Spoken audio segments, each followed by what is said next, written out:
हमारे जलसे के अंदर हम सब के मखदूम मुरब्बी जनाब हजरत मौलाना अलहाज सैयद नस्र अहमद साहब बनारसी तशरीफ फरमा हैं। मैं हजरत का इस्तकबाल करता हूँ। तेरी आमद से हर शय चमकदार लगे है, तेरी आमद से हर शय चमकदार लगे है। ये बज़्म ये महफिल गुले गुलजार लगे है, ये बज़्म ये महफिल गुले गुलजार लगे हैं। मैं आज के इस जलसे की सदारत हम सब के दरमियान हजरत मौलाना मोहम्मद मुनीर अहमद साहब दामत बरकातुहुम फरमा रहे हैं। मैं हजरत का बड़ा ममनून और मशकूर हूँ कि हजरत ने अपना कीमती वक्त दिया। अब असली मकसद की तरफ रुजू होते हुए मैं चंद अशार से हजरत का इस्तकबाल करना चाहता हूँ। खिताबत वजद में आए तो फिर हथियार बन जाए, खिताबत वजद में आए तो फिर हथियार बन जाए। कभी नेज़ा कभी खंजर कभी तलवार बन जाए। और खिताबत की गुलफशानी मुसल्लम है ज़माने में, ये नज्जाशी के आगे जाफरे तैयार बन जाए। हजरत मौलाना मुनीर अहमद साहब हम सब के मखदूम है, हम सब के बड़े हैं और हमारे ही गांव के रहने वाले हैं, हमारे उस्ताद हैं, हमारे बाप के दर्जे में हैं। नुत्क को सो नाज है तेरे लबे एजाज पर, नुत्क को सो नाज है तेरे लबे एजाज पर।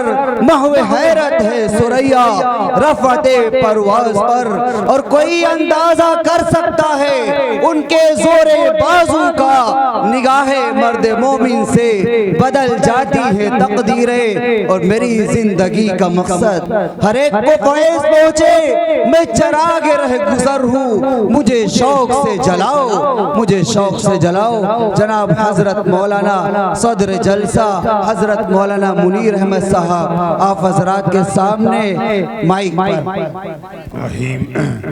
नहमदुहु व नसल्ली अला रसूलिहिल करीम, अम्मा बाद, औज़ु बिल्लाहि मिनश शैतानिर रजीम, बिस्मिल्लाहिर रहमानिर रहीम।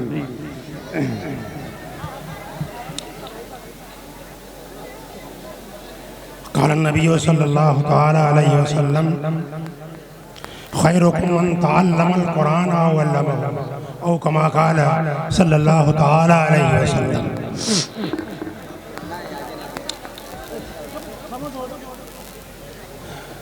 उलमाए किराम, बाहर से आए हुए मेहमान, काबिल एहतराम बस्ती और उसके अतराफ के रहने वाले और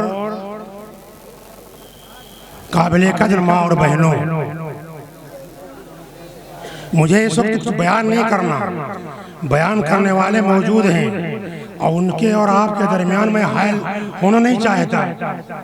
अभी जब ये नाम मेरा पेश किया जा रहा था तो मुझे बचपन का एक वाक़या याद आया जो हज़रत थानवी रहमतुल्लाह अलैह के मलफूज़ात पढ़ते हुए बहुत ज़माना हुआ जब गुजरा था, मुझे याद आ गया। बस वही अर्ज़ करना है और बाकी तकरीर करने वाले माशाअल्लाह एक मौजूद लोग हैं, उनसे आप फैज़याब।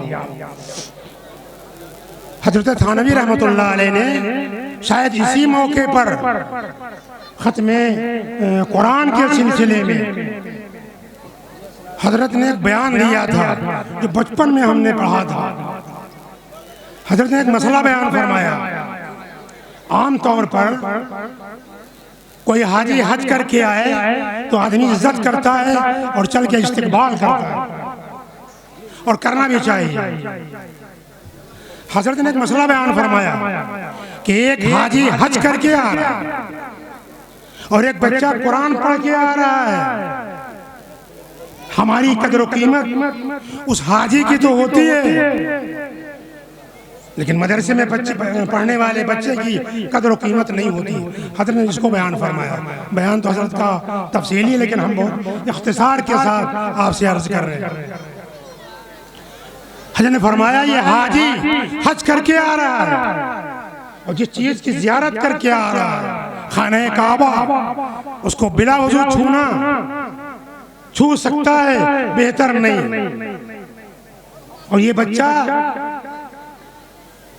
जिसके बदन पर सही कपड़े भी नहीं, ये जिसकी जियारत करके आ रहा है यानी कुरान, उसको बिला वजू छूना जायज नहीं है।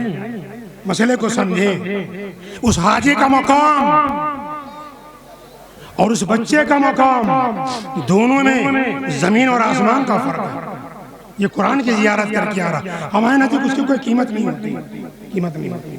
मुझे याद आया, सलमान हसनी साहब से एक साहब मिले, उन्होंने अर्ज किया कि हम दर्जे हिफ्ज खोलना चाहते हैं।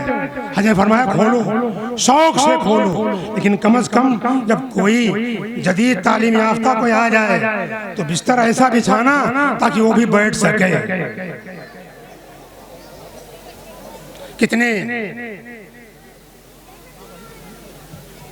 स्कूल हैं जहां बच्चे को ब्रश करने के बाद भेजा जाता है, उनके कपड़े देखे जाते हैं, लेकिन मकतब का अजीब निजाम है। बच्चे को भेजो जिस लिबास में वो खेल कर रहा था, गोली और गुल्ली खेल रहा था, भेज दो।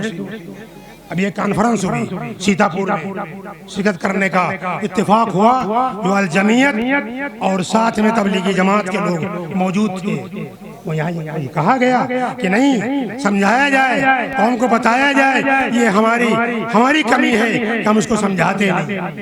बच्चा कुरान पढ़ने आ रहा है, अच्छा लिबास पहन के आए, खुशबू लगा के आए, भाई कुरान पढ़ेगा ना, न उनका बिस्तर सही है, न उनके बैठने की जगह सही है, कितनी गलत बात है।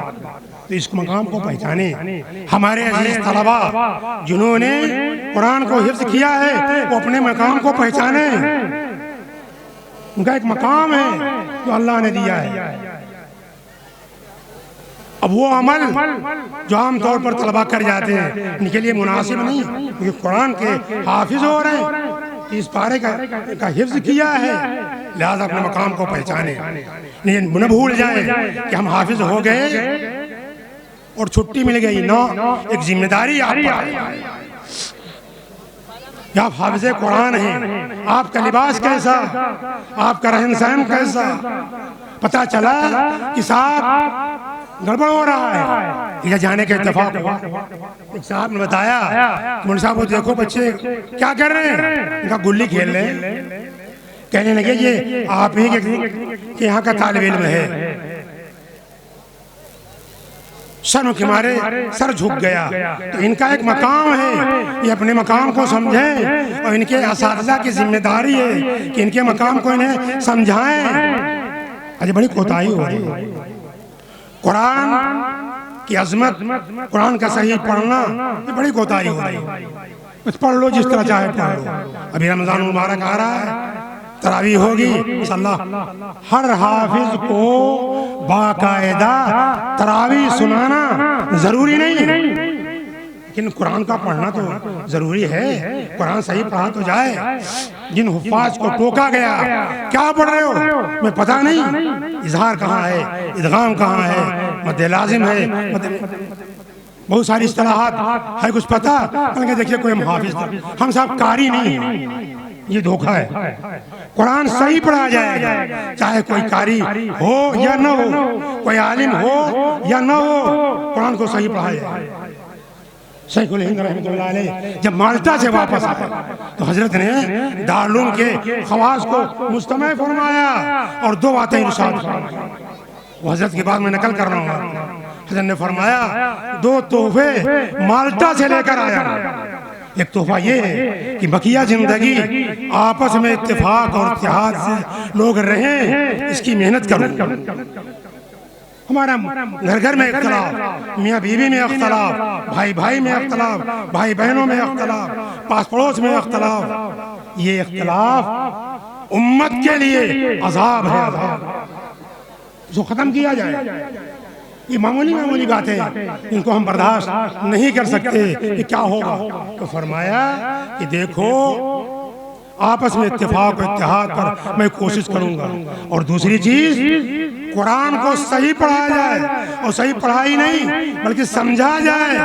मदारिस कायम है। मैं तो अपने यहाँ कहा करता हूँ कि उलमा की इतनी तादाद और ये निज़ाम और ये मदारिस और एक मस्जिद में तफसीर नहीं हो रही, कुरान को समझा नहीं आ रहा, क्या करेगा मुसलमान? वो जानता ही नहीं कुरान हमसे क्या कहेगा। हम समझ तो होना चाहिए, कुरान का तर्जुमा हो, उसकी तफसीर सामने हो, तब तो समझेगा आदमी। लेकिन नहीं, बस ठीक ही है। ये जलसे और जुलूस बड़ी तादाद में जोश खरोश के साथ शिरकत मुबारक हो, लेकिन असल तो दीन है। दीन हमारे अंदर आना चाहिए, दीन नहीं तो कुछ भी नहीं। अगर मसाइल बयान कर दिए जाए लोग नाराज हो जाए, खफा हो जाए। आइए मसले की तरफ इशारा करूं, ये मेरा ज़ौक़। एक मुसलमानों में दीन की नाकदरी, वो नहीं जानते कि ज़कात क्या चीज़ है। उनको ये मालूम है कि रमज़ान आता है तो कुछ पैसे निकाल दो चंदे के नाम पर। जी नहीं, ये धोखा है। इसी मसले को मैं जरा वजाहत कर दूं और बस काफ़ी हो जाएगा। मुसलमानों को अपनी आमदनी का लिहाज करना चाहिए, मैं कब मालदार हूँ। अब इसके लिए तो गौर करना पड़ेगा ना। रमजान में ज़कात फर्ज नहीं, ये धोखा है। ज़कात की फर्जियत इंसान जब मालिक होता है, मालिक निसाब, तब ज़कात होती है। ये जरूरी तो नहीं है कि रमजान में वो मालिक होगा। मान लिया कि एक आदमी रमजान में मालिक हुआ तो तारीख नोट करनी पड़ेगी, कै तारीख में, कितनी तारीख में ये माल का मालिक हुआ, उसको नोट करे और देखे कि उस पर साल गुजरा। अब जब साल गुजरा तो चाहे जो महीना हो, अब ज़कात फर्ज है। अदा करने के लिए अगर ज़कात की फर्जियत आप पर हो चुकी है तो आगे पीछे भी चल जाते हैं। क्या है कोई हिसाब? अगर मैं कह दूं जरा हाथ उठाइए तो शायद ये कोई निकलेगा जो ये कहेगा कि मौलाना साहब हमारे यहाँ बिल्कुल हिसाब रहता, समझा ही नहीं, कोताही हमारी है कि हमने बताया नहीं। आप समझेंगे अब क्या है? अब ज़कात बड़ा मसला। अब एक साहब मिले, पढ़े लिखे आदमी थे, उन्होंने कहा मौलाना साहब ज़कात का मसला बताइए, ज़कात अदा नहीं हो पा रही, पिछले साल की ज़कात नहीं अदा हो पा। पढ़े लिखे आदमी समझदार, मैंने कहा जेवर कम कर दो, कोई और रास्ता बताइए। कोई रास्ता नहीं, ज़कात तो देनी ही पड़ेगी, ज़कात तो देनी ही पड़ेगी। इसका हिसाब लगाइए। आम तौर पर मर्दों पर तो नहीं, लेकिन औरतें ज़कात से कम बच पाती हैं और सब ठीक ही सब चलता है। ये गलत चीज़ है, इसको समझिए। तफसील यहाँ नहीं हो पाई, इसका मौका नहीं, यहाँ कुछ और हो रहा है। मैंने मसला छेड़ दिया ज़कात का। ज़कात को समझिए, उलमा से पूछिए, ये हमारी जिम्मेदारी है। मदरसा कायम कर दिया, उलमा पैदा हो गए, हम मसाइल पूछते नहीं। इसका नतीजा ये है कि इल्म मालूम हो रहा है। किसी मौलवी खड़ा कर दीजिए और पूछिए मिराज का क्या हुक्म है। शायद किसी ने इफ्ता किया हो तो खड़ा होकर बता दे, सब इनकार कर दें। क्यों? जानते हो क्या है? आपने मेहनत की, मदरसे में चंदा दिया, मदरसे में पढ़ाया गया, बच्चा पढ़ के आया, अब मसला कोई पूछने वाला नहीं। जब पूछने वाला नहीं तो वो पढ़ते भी नहीं, इसकी जरूरत ही नहीं। ये कोताही हो गई। ज़कात का मसला हम पूछते नहीं, और जब पूछते नहीं तो उलमा देखते भी नहीं। हम ठीक है, ज़ुहूल हो रहा है, इसकी भी जिम्मेदारी हमारे ऊपर है। मसाइल ज़्यादा से ज़्यादा नमाज की, यह एक मसला और आता है ज़कात, तलाक का, बस ये पूछा जाता है। सारा इस्लाम तलाक में मुज़मर है। क्या मुसीबत है? न समझने का नतीजा है आज कौन परेशान है। हमारे करम फरमा हुकूमत के अहबाब भी, क्योंकि जानते नहीं बेचारे, हमने तारुफ नहीं कराया, इसके नतीजे में बेचारे परेशान।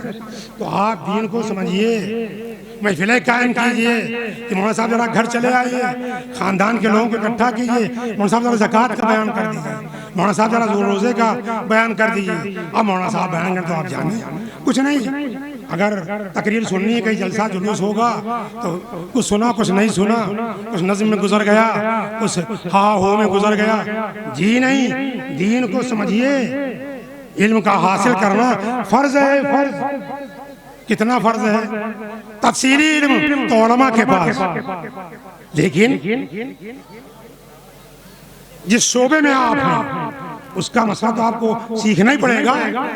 माल आपके पास है, सोना चांदी आपके पास है, तो सीखना ही पड़ेगा।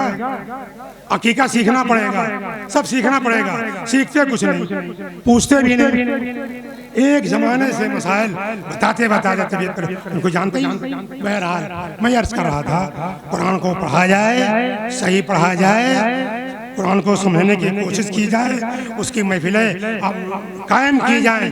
काश मदारिस के जिम्मेदार इसको अपने दिल पर ले लेते तो शायद मसला आसान हो जाता।